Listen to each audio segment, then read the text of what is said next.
ৰাজ্যত নতুন এছঅপি ঘোষণা কৰা হৈছে। এই মুহূৰ্তৰ আটাইতকৈ ডাঙৰ খবৰ, ৰাজ্যত নতুন এছঅপি ঘোষণা কৰিলে ৰাজ্য চৰকাৰে।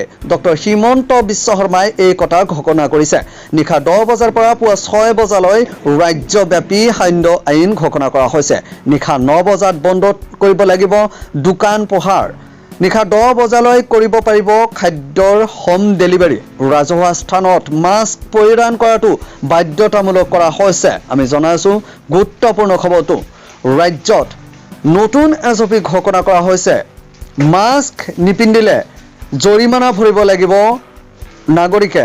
কামৰূপ মেট্ৰত 8ম শ্ৰেণীলৈ বন্ধ থাকিব সকলো বিদ্যালয়। এই কথা এই নতুন এছঅপিৰ জৰিয়তে ঘোষণা কৰা হৈছে। কাইলৈৰ পৰা ৰাজ্যত 5ম শ্ৰেণীলৈ বিদ্যালয় বন্ধ ঘোষণা কৰা হৈছে। এই নতুন এছঅপিৰ জৰিয়তে সপ্তাহত 3 দিন হ'ব নৱম, দশম আৰু একাদশ শ্ৰেণীৰ পাঠদান। ইয়াৰ বাহিৰে নহ'ব। জনাইছো গুৰুত্বপূৰ্ণ খবৰটো, অনলাইন যোগে হ'ব অন্যান্য শ্ৰেণীৰ পাঠদান। 10 বজাত সামৰিব লাগিব মাঘ বিহুৰ অনুষ্ঠানো। এই কথা জনোৱা হৈছে এই নতুন এছঅপিৰ জৰিয়তে। আমি জনাইছো গুৰুত্বপূৰ্ণ খবৰ, ৰাজ্যত নতুন এছঅপি ঘোষণা কৰা হৈছে। নিশা 10 বজাৰ পিছত ভেলাঘৰত থাকিব নোৱাৰিব কোনো লোক। চিনেমা হলত 50% দৰ্শকহে উপস্থিত থাকিব পাৰিব আৰু ইয়াৰ বাবে অনুমতি প্ৰদান কৰা হৈছে মাত্ৰ 50%। বিয়া, সভা, ধৰ্মীয় কোনো অনুষ্ঠান প্ৰতিষ্ঠানত 200 গৰাকী লোকত অনুমতি দিয়া হৈছে। 200তকৈ বেছি লোক তাত থাকিব নোৱাৰিব। নন ভেকচিনেটেড লোকে সোমাব নোৱাৰিব কোনো ৰেষ্টুৰাঁ বা মলত। হোটেল, ৰেষ্টুৰেণ্ট আৰু মলত গ'লে দেখুৱাব লাগিব ভেকচিন চাৰ্টিফিকেট। ভেকচিন লোৱা চাৰ্টিফিকেট দেখুৱাটো বাধ্যতামূলক বুলি ঘোষণা কৰা হৈছে। চৰকাৰী কাৰ্যালয়ত ভেকচিনেটেড ব্যক্তিয়েহে কৰিব পাৰিব কাম-কাজ। ভেকচিনৰ চাৰ্টিফিকেট গ্ৰহণ কৰিলে উঠিব পাৰিব চিটি বাছত, আৰু চিটি বাছত উঠিবলৈ হ'লে প্ৰতিগৰাকী ব্যক্তিৰ লাগিবই ভেকচিনেটেড চাৰ্টিফিকেট। 15 জানুৱাৰীৰ পৰা ভেকচিন গ্ৰহণ কৰা লোকে থাকিব লাগিব ঘৰত বা হাস্পতালত। ডাঙৰ প্ৰেক্ষাগৃহত 50% লোকৰহে অনুমতি প্ৰদান কৰা হৈছে এই নতুন এছঅপিৰ জৰিয়তে।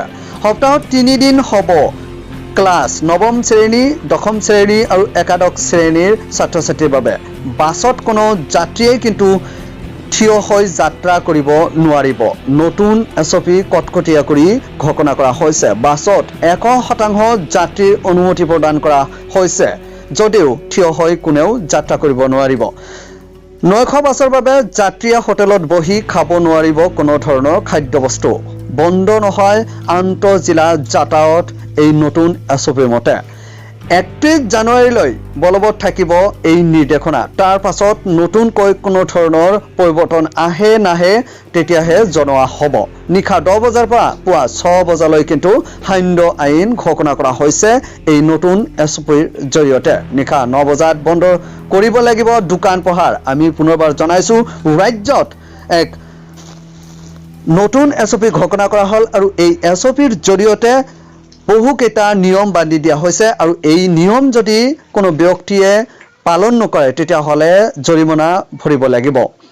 বিভিন্ন ধৰণৰ গুৰুত্বপূৰ্ণ বিষয়সমূহ সাঙুৰি এই নতুন এছঅপি ঘোষণা কৰা হৈছে। ৰাজ্যৰ মুখ্যমন্ত্ৰী ডক্টৰ হিমন্ত বিশ্ব শৰ্মাই আজি এই কথা জনাইছে এক সংবাদমেল যোগে। ৰাজ্যৰ মুখ্যমন্ত্ৰী ডক্টৰ হিমন্ত বিশ্ব শৰ্মাই কি ক'লে চাই লওক। All school up to class 5 will be closed down entire Assam.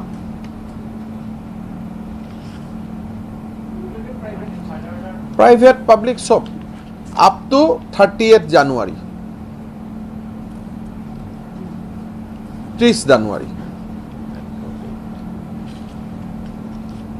LP school completely বন্ধ থাকিব up to class 5. গুৱাহাটীত বন্ধ থাকিব up to class 8. অসমত ক্লাছ 5 আৰু গুৱাহাটীত স্কুল বন্ধ থাকিব আপ টু ক্লাছ 8। হেল্থ ডিপাৰ্টমেণ্টে এইটো এনচিয়ৰ কৰিব, ছাপ'জ অহাকালি কামৰূপ ৰুৰেলতো কেছ বাঢ়িলে, ডিব্ৰুগড়ত কেছ বাঢ়িলে, হেল্থ ডিপাৰ্টমেণ্টে ডিচিক নিৰ্দেশ দিব যে আপোনালোকৰ তাতো ক্লাছ 8লৈকে বন্ধ কৰক। চ' বিগিন উইথ ক্লাছ 5 কিন্তু য'ত য'ত প্ৰয়োজন হ'ব তাত ক্লাছ 8লৈকে বন্ধ কৰিম আৰু যি 9-10 খোলা থাকিব আৰু 11 9-10 11ৰ ক্লাছ সপ্তাহত আধা দিন হ'ব ৰোটেশনেল বেচিছত 12 টো এজ ইউজুৱেল থাকিব তেওঁলোকৰ পৰীক্ষা আছে 9-10 11 এইটো সপ্তাহত ৰোটেশনেল বেচিছত চলিব তাৰনে এজনে এটা ক্লাছে 3 দিন পাব so 9 will be 3 din 10 will be 10 days 11 will be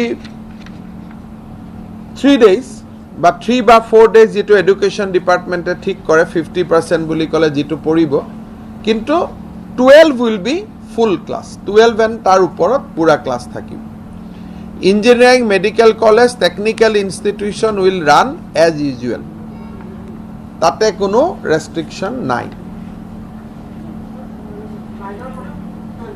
9ৰ পৰা 11লৈকে 9-10 11 ৰোটেশনেল চলিব অহাকালি শিক্ষা বিভাগে তাৰ ডিটেইল গাইডলাইন দি দিব 9-10 11 আমি এইটো বিচাৰিছো যে ৰোটেশনেল চলক যাতে স্কুলখনত ভৰ্তি হৈ না যায় ষ্টুডেন্ট আজি যদি 9 আহিছে অহাকালি 10 আহিব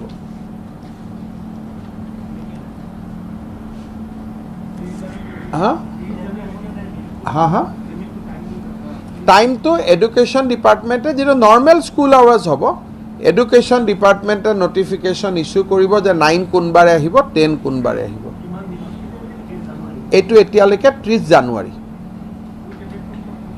with effect from day after tomorrow কালি এডুকেশন ডিপাৰ্টমেন্টে নোটিফিকেশন দিব পৰখিৰ প্ৰায়টো লাগিব